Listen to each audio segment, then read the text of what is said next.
Tradition, conservation, family, the outdoors. It matters to you. It matters to us. This is Hunting Matters. Presented by Houston Safari Club Foundation. Here's Joe Betar. Good morning. I'm your host, Joe Betar, on Hunting Matters on KPRC 950. And with me, as always, is Mr. Ramon Robles. Good morning, Ramon. Good morning, sir. How's it going? It is going well. The donuts are warm and the coffee is hot. That's the way we like it. You know, because we got inoculated, because I got the vaccine, I get free donuts at Krispy Kreme. No, you don't. Yeah, that's the thing. Really? Anybody who shows, I only got the first one, but anybody who shows a card gets a donut for the rest of the year. That's awesome. Yeah. Sweet. Yeah. It's not good for the diabetes. I'm going to lose an arm and a leg, but I mean... I might even get the vaccine now. Free donuts, man. I was on the fence before, but, free donuts? What? The irony is I got it because I'm predisposed to diabetes. Sure. It runs in the family. Right. And as a reward, I'm going to eat donuts. There you go. That makes sense. Yeah, they don't have sugar-free. That's kind of a weird dichotomy. Free Krispy Kreme. Man, I did the bad thing last week. My wife was going to get up and cook the big breakfast on Sunday like she normally does. And I'm like, no, let's get some donuts. So I go to this place around the corner from my house, and I get up there, and there's 50,000 different kinds of donuts, a little mom-and-pop shop. Mm-hmm. And they had kolaches there, which we've talked about. Kolaches, some people say they only come with fruit. But, Right. They had cream cheese, bacon, and jalapeno-filled kolaches. My goodness. It was not pretty. Have mercy. So when I got home, you know what happened? I told my wife. She goes, "Where's the kolaches?" I'm like, "I don't know. I think they were out." So they didn't make. No, I got her one. Hers made it home anyway. But were they warm? They were warm. Oh, they were nice, just out of the oven. So this is why I'm fat. Food's a good thing and a bad thing. Mm-hmm. What you been up to this week?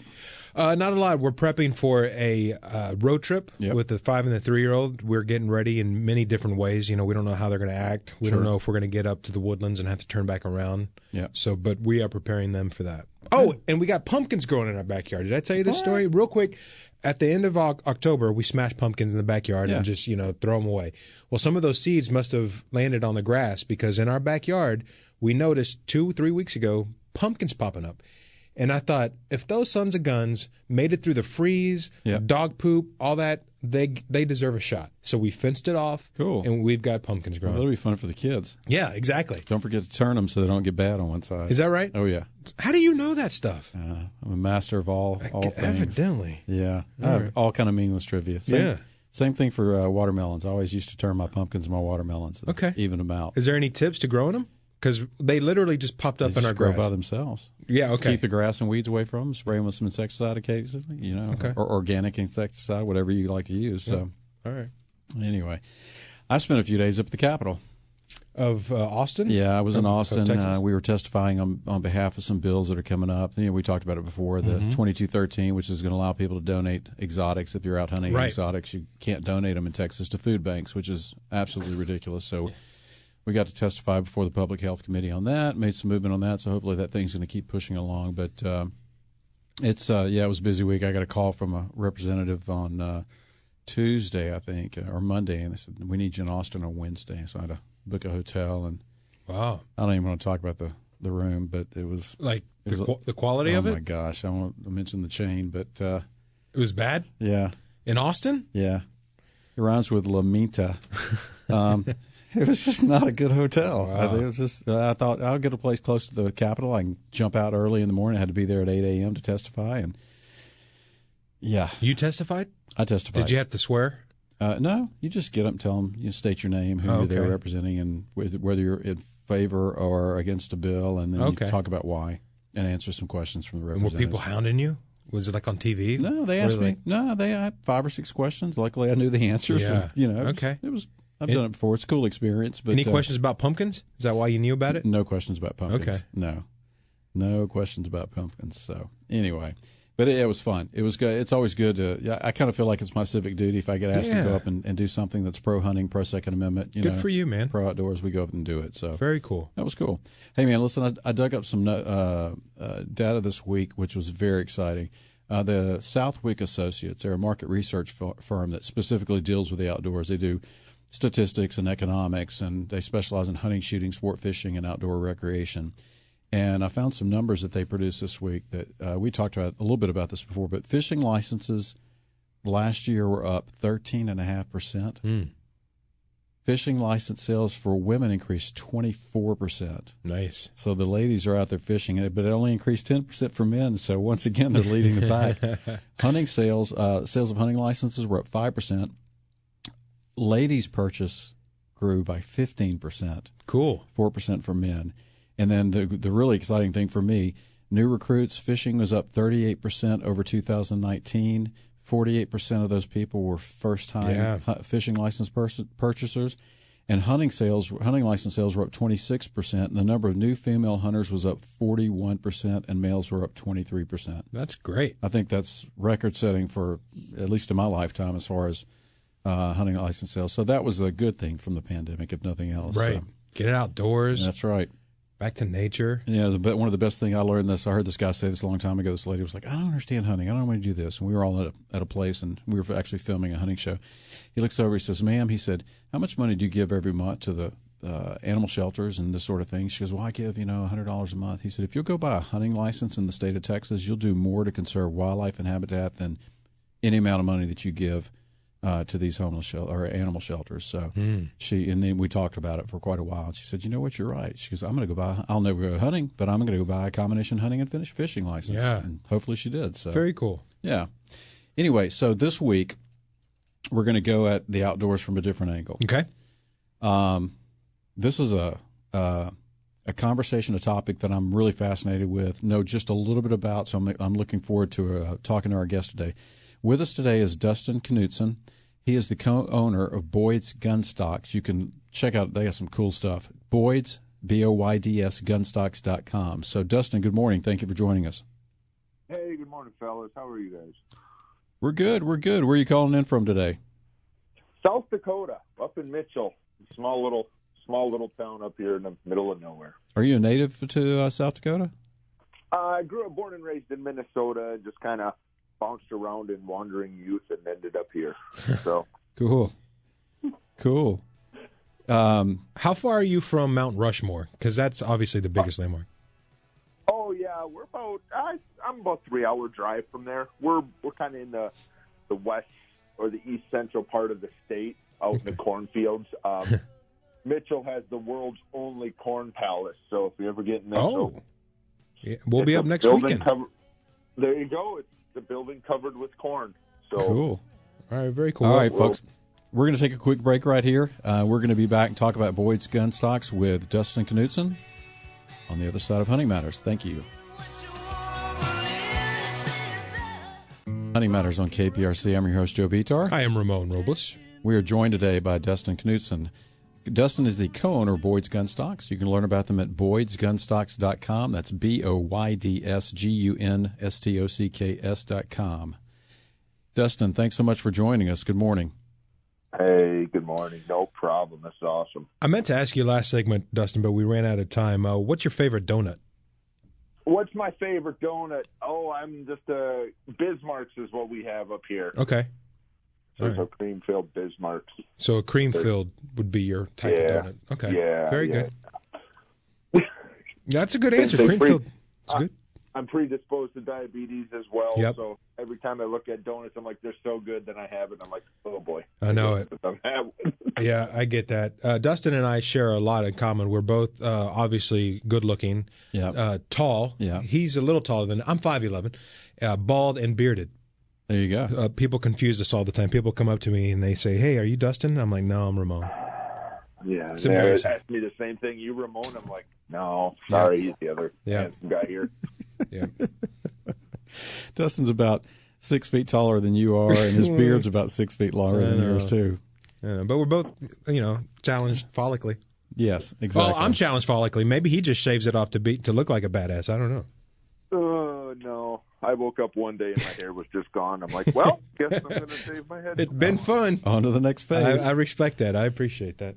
So, Dustin, we were talking before we went in the break. You grew up in Minnesota and lived various places, and I'd like to know a little bit more about your personal and professional background and how you kind of came to Boyds. So I kind of, like I said, wandering youth, just bounced around, tried to find my way in life, went to some engineering school and stuff like this, and just never really found it, and just kind of landed in Mitchell. And my wife had a job, and I just needed a gig. So I started working at this place, and I was actually on the second shift, operating a machine, kind of entry-level position. And over the course of the last 15 years, just kind of took opportunities as they arose and helped make things better for other people, and just kind of worked my way up through the company.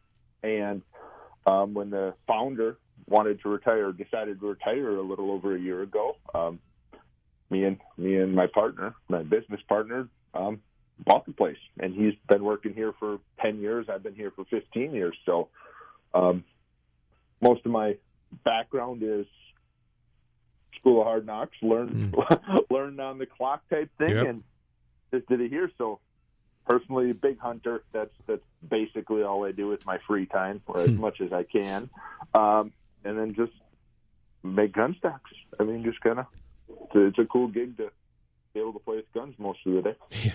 That's crazy. And did you ever imagine that, when you first started standing on the assembly line, I'd probably like to own this place one day?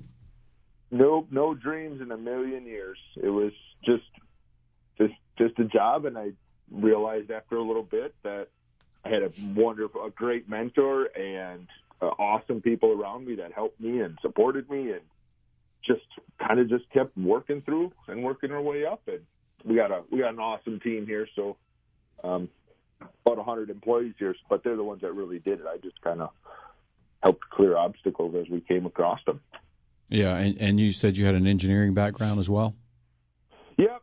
I was originally gonna be an electrical engineer, and then I got into that and was like, yeah, I don't like that so much. So I would have done something. I'm a hands-on guy. I think if I would get tested these days, I'd probably have ADD or whatever it is. But so I gotta get out and learn and touch and do. So looking at a bunch of wires didn't trip my trigger, if you will. There you go. So you said you guys acquired the company from the previous owner. The previous owner was the founder, and kind of tell us a little bit about the history. How long has this company been around? So this year is 40 years. It started with the founder, my mentor. His old man got out of the World War II. His old man was a Marine, stormed Iwo Jima. So he was actually on the island when they took it. And when he came back, he was just a gunsmith, just in a garage, in a barn, and had some health problems. So his son, the founder, went back and just helped him do this, and decided one day, well, we do all these guns. Why don't we just start making stocks? And started making stocks, and that was about 40 years ago. And now we've made, I couldn't even guess how many millions we've made since then. For many years, we did a lot of manufacturers' work. So we made stocks for other people, Daisy, Savage, Ruger, Winchester, Remington, all the big companies. We made a lot for them. And about 10, 15 years ago, 12 years ago, decided to change direction a little bit and focus on going to the retail customers, making our own stuff, making cool designs, and getting what people want there. So that's kind of been our main focus for the last 10 years or so. Well, I find it saddens me that 40 years ago was 1981. I'm getting old. When you said 40 years, I thought, well, what is that, 1961? What is? Oh, my God, that's 1981. I mean, that's a long time, but that just means I'm getting old. Why a custom gunstock? Why would I want or need a custom gunstock? First off, what I always like to do is this, generally hunting and fishing for the majority of us is a hobby. So everybody likes to do their hobby, have fun. And the stock is one of the easier things you can do to totally change just the aesthetics of the gun. But more importantly is fit.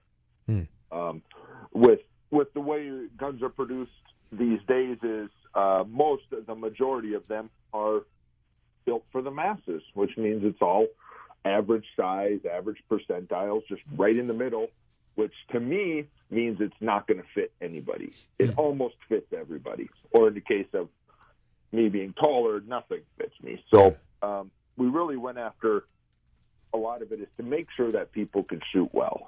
I mean, I didn't realize I always learned to shoot wrong, and I don't know how many scopes I've eaten in my eyebrow just from having a gun that's too small. So once I learned, the proper length of pull and comb height and weight and stability, and the whole package. I mean, you can just see accuracy, and then along with that just comes the fun of being able to hunt ethically and accurately and target shoot and doing some cool stuff there. Well, plus the stuff you guys create, it looks pretty cool too. I mean, you want to be that guy with the fancy gun stock, but you guys put out some pretty incredible looking stuff. Yeah, we got everything from ultra traditionals. Like we have some gun stocks that replicate 1970s Remingtons, where they're kind of that golden-ish color with oak leaf checkering and stuff like that, to modern stuff, which is push button adjustable. You can push buttons, it pulls out thumb holes.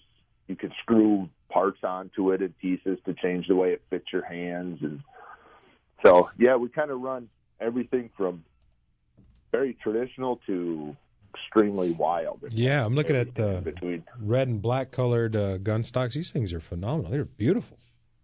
Yeah, we got 20 different colors or something like that between all the laminates and different grades of walnuts, so really nice walnuts and maples, and even left-handed models. That's nice. Yeah, we kind of set out to for when we started this whole project to go after this as we want to do everything. Mm-hmm. We want left-handers, we want right-handers, we want females, we want kids, we want grumpy old men, we want millennials, we want everybody. Mm-hmm. So let's try to get something for everybody, because I mean, it's everybody wants their own style and flair, and it's worked out good for us because we get to A, make some cool stuff, and B, when people get it, that they're just stoked. I mean, they're like, oh man, look at this. Yeah. Really custom. All right, folks, we're going to take a quick break. We're here today with our guest, Dustin Knutson, who's the co-owner of Boyds Gunstocks. You can learn about them at boydsgunstocks.com. We'll be back on the other side with Hunting Matters on KPRC.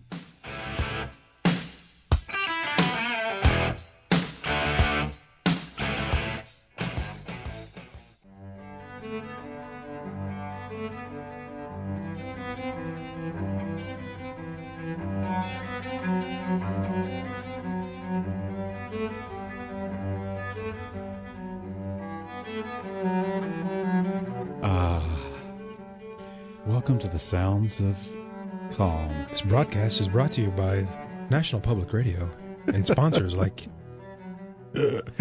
Well, before the show started, we talked to Dustin, and he said, we asked him what kind of music he likes. Yep. He said anything, everything. Yeah. So I'm assuming right now he's jamming to Yo-Yo Ma's Cello Suite No. 1. Well, I was going to tell you, before you gave up the secret, I was going to tell you to go ahead and stop practicing your cello in the studio so the folks would think it was you. All right, folks, we're here on Hunting Matters today. I'm your host, Joe Bitar. I am Ramon Robles. And we're here with Dustin Knutson, who's the co-owner of Boyds Gunstocks. Go to boydsgunstocks.com, that's BOYDS, and learn all about them and look at the incredible product line they have out there. Good morning, Dustin. How you doing? Hey, good morning. Yeah, I'm doing well. And yeah, Yo-Yo Ma.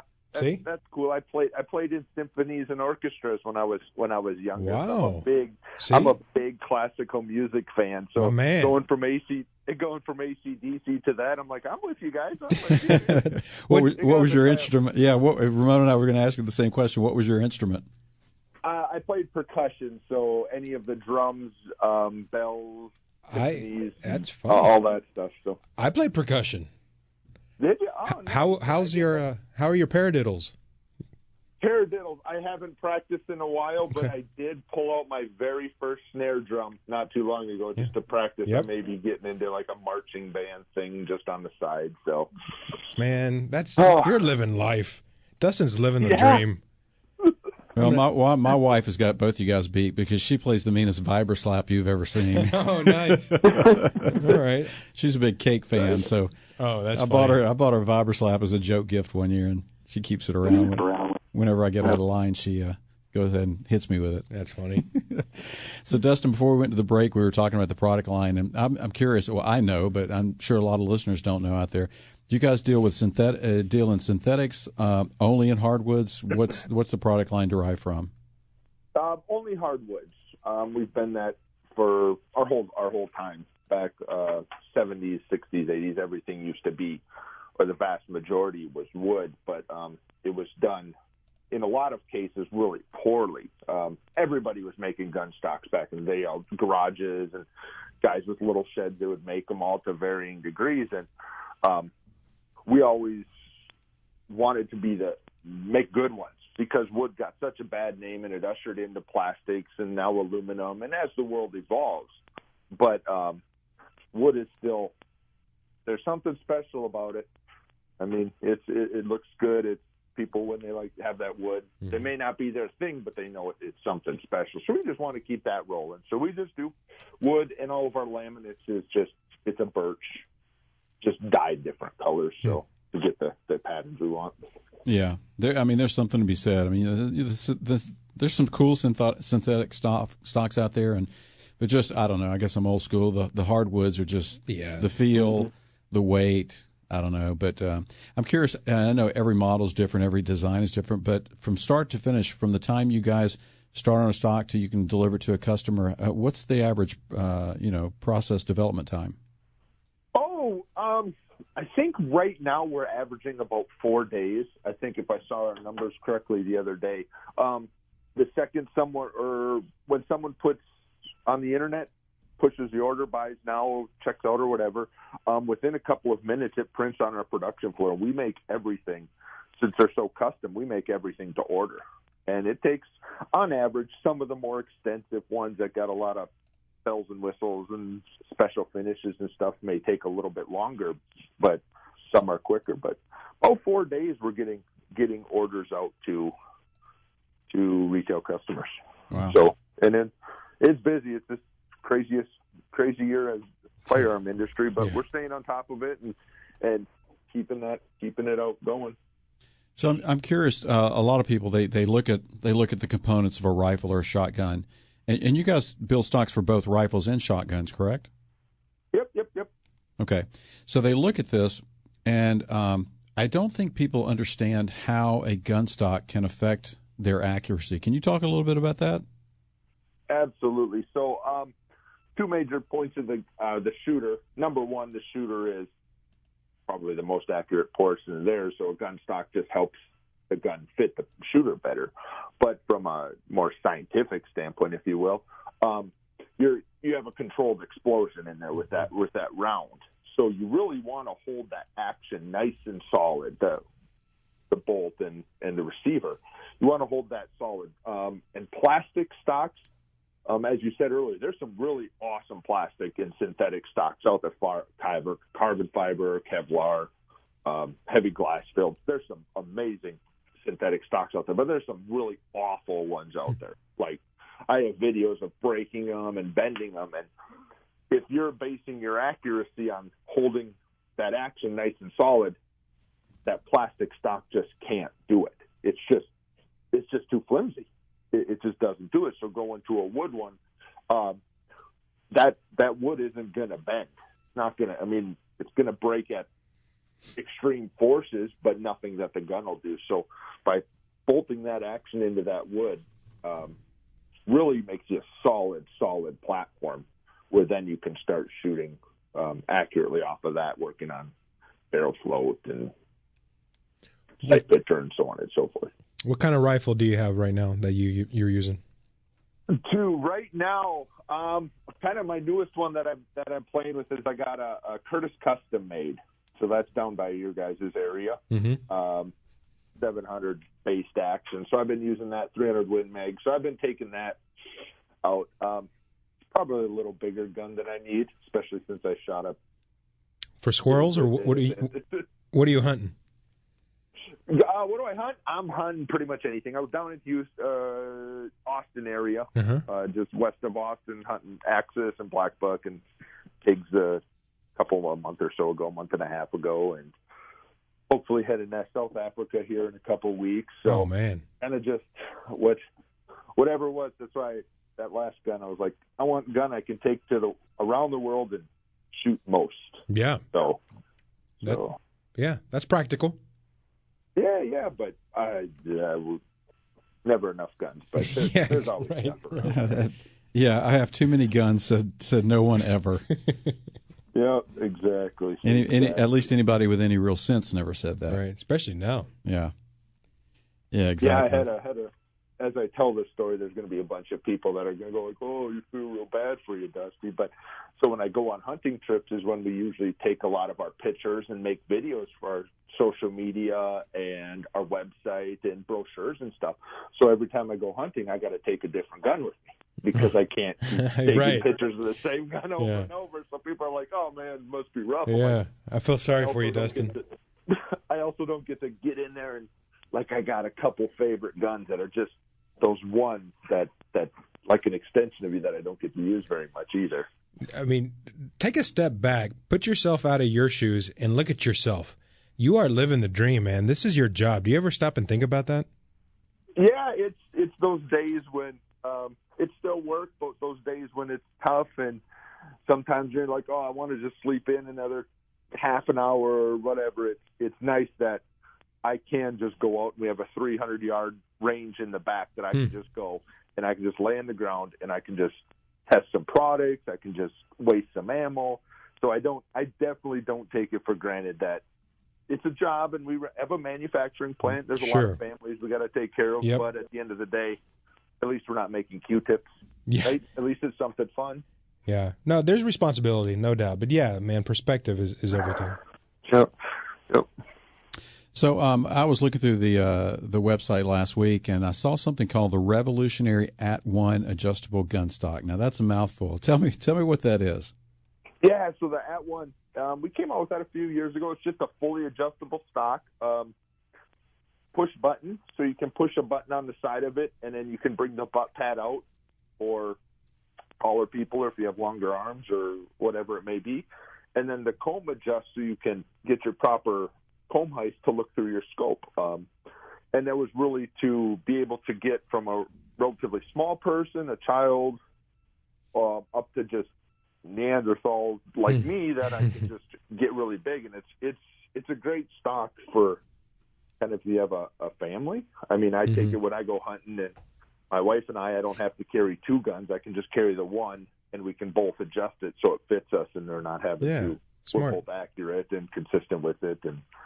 And yeah, it's a good gun. It's modular. You can swap out the grips with just a little screw and comes in whatever 15 different colors. And I don't know how many guns we make it for, 500 different types of guns or whatever it may be.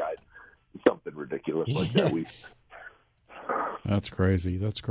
Yeah. Folks, today we're talking with Dustin Knutson. Dustin is the co-owner of Boyds Gunstocks. You can learn about them and look at all the really cool stuff at boydsgunstocks.com. We're going to take a quick break before we wrap up the show today. Join us on the other side on Hunting Matters on KPRC 950.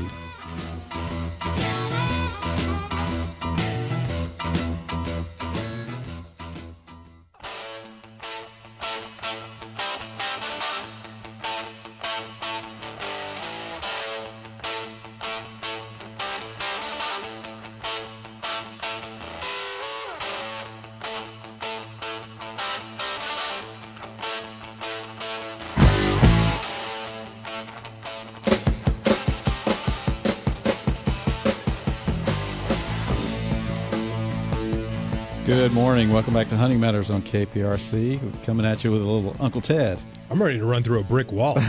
Yeah, you hear that charge up? Yeah. Let's go. Let's go, baby. I got a belly full of donuts, though, so not really. Well, that is a brick wall.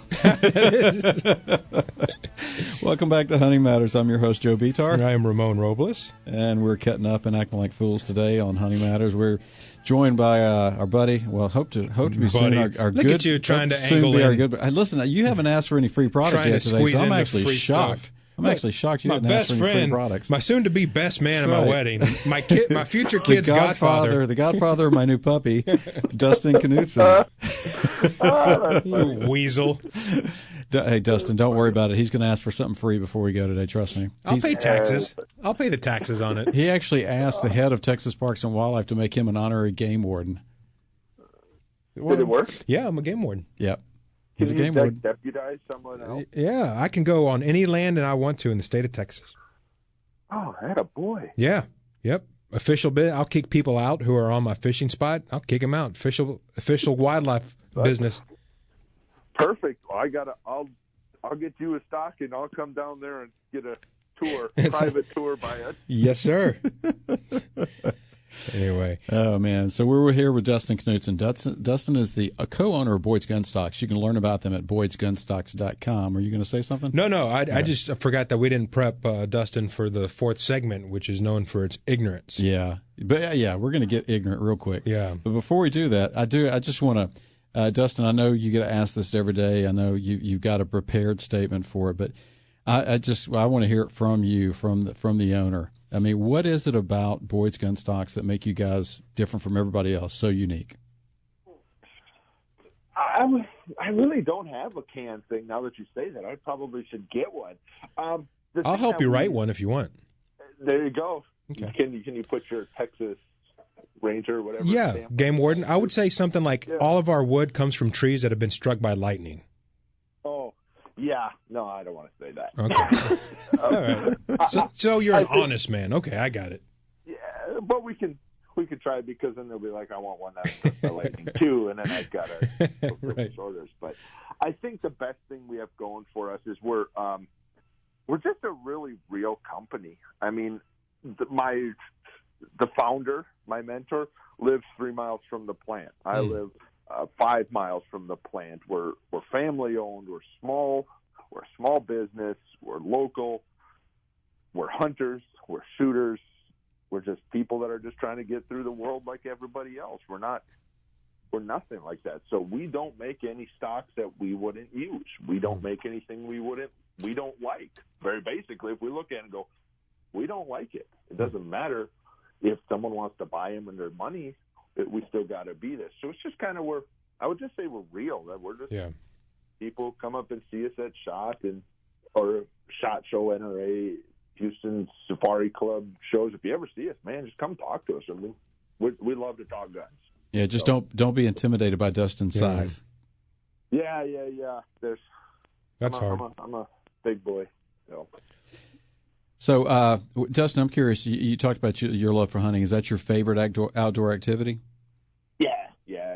It's what I do. The last year with everything going on, it's been a little nip and tuck, and I've been getting a little cranky because I haven't been having a chance to go out. So this year's been a little better. Like I said, we went down to Texas for a weekend, long weekend, and got some in, and things are starting to open up now, so we can get back out. But I do.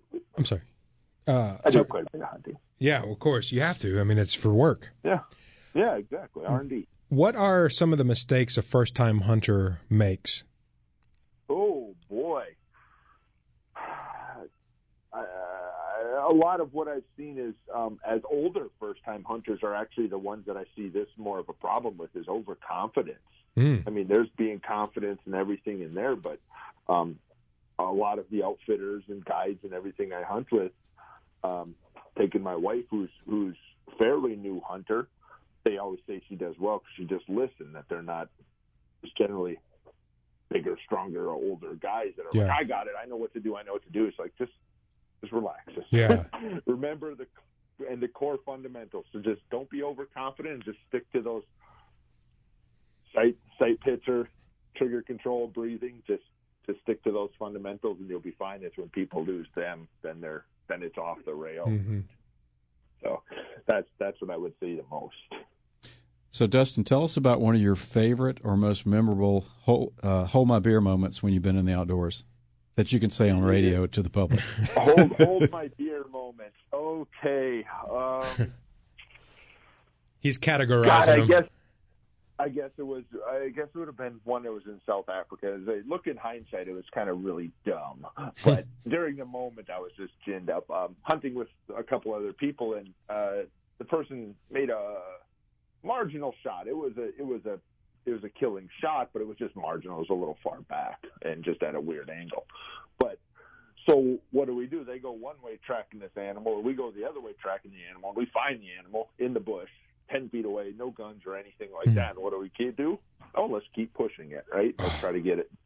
And I mean, I look at it in hindsight and go, I'm like, yeah, it's just right here. And the tracker out there following it, and it didn't go very far, but was like, yeah, I probably shouldn't have done that. So yeah, Joe's eyes just widened when you said that. Like, so I'm a novice. We didn't really set that up, but a lot of this is new to me. That's why I ask really stupid questions. So I guess you don't want to push. No. That means what? When you see it down there in the bush? Well, let's say you're hunting whitetail, you get down from your stand too early. You know, if you're confident in your shot, you let the animal lay a little bit. Mm-hmm.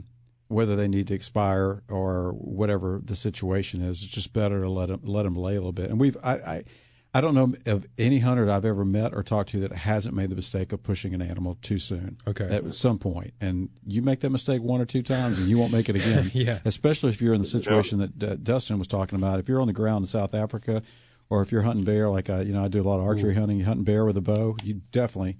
I mean, I've shot bear, late in the afternoon, and trust me, I don't get down till the guide shows up on the ATV before we go out and get it. I'm not. You just don't put yourself in those situations, and when you're talking dangerous game, no way.